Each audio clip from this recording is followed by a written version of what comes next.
Today we're going to remove the interior door panel on this 2013 Ram 1500. Alright, first thing we're going to do is remove all the screws that are surrounding the door.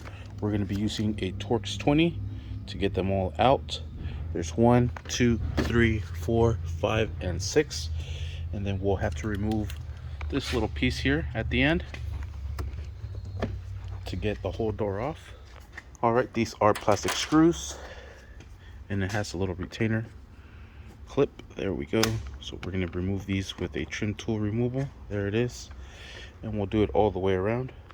Alright, once you have all of them removed from the door, next what we're going to do is use the same trim tool and apply some pressure there and there. Then this comes out. Next what we're going to do is remove the little clip that's right here. There should be a screw right behind it. There it is. And it looks like it will be a Phillips screw.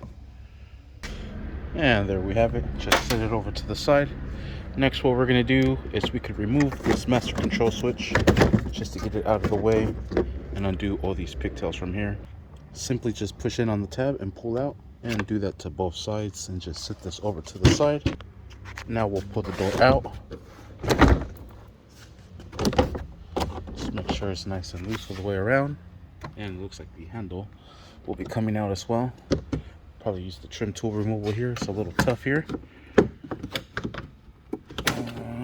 Need both hands for this. Actually, this slides up and out, and it looks like the door handle is coming off on its own.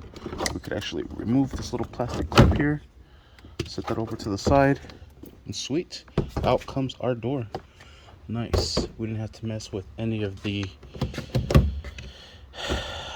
wiring for this one, electrical or the cable that it has to release the door handle. That's perfect. So there you have it.